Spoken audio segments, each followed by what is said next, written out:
around, Dad. I can do it. Dad, thank you, thank you. Thank you. Ay, naku, anak. Naalala ko nung kinasal kami ng mami mo.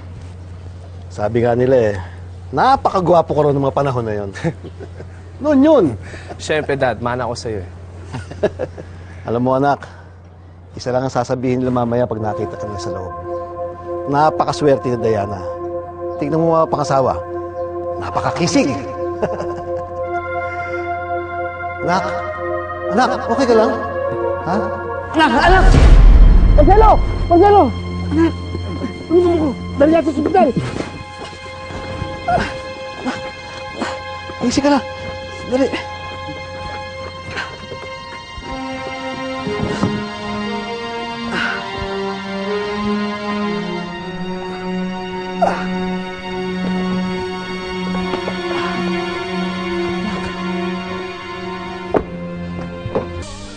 Mami. Oh, Diana, anong ginagawa mo dito sa labas? Reggie, bakit dito nandito si Diana? Ina, naiinip na yung anak natin. Nasaan na? Bakit wala pa rin si Bradley? Anak, relax ka lang. Huwag kang mag-alala. Darating din yan.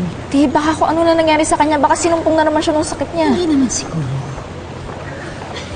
Oh, ayan na yung driver ni Bradley, oh. Ayan, sabi ko sa'yo eh. Andiyan na. Ma'am, pinapunta po ako ni Sir Rafael dito. Oh, Hindi po makakarating si Sir Bradley. bakit? Tinakbo po namin sa ospital.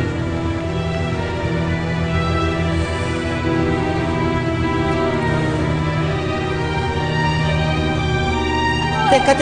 Si Rafael! Hindi, oo. Dapat pumunta dito. Sandali. Uminahon tayo. Huwag tayong magpanik.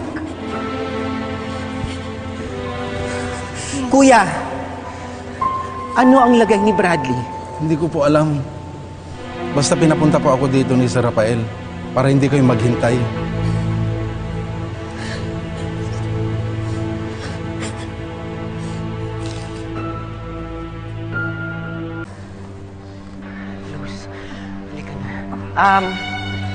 Makinig po.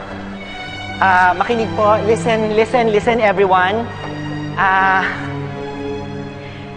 Hindi po matutuloy ang kasal. No. Hindi po umatras si Bradley sa kasal nila ni Diana. Itinakbo po siya sa ospital. Ngayon alam niyo na po. Pasensya na. Alam po namin napakalaking abala po sa inyong lahat. Kaya pasensya na po talaga. Tatawagan namin kayo kung kailan yung reschedule ng kasal. Salamat po.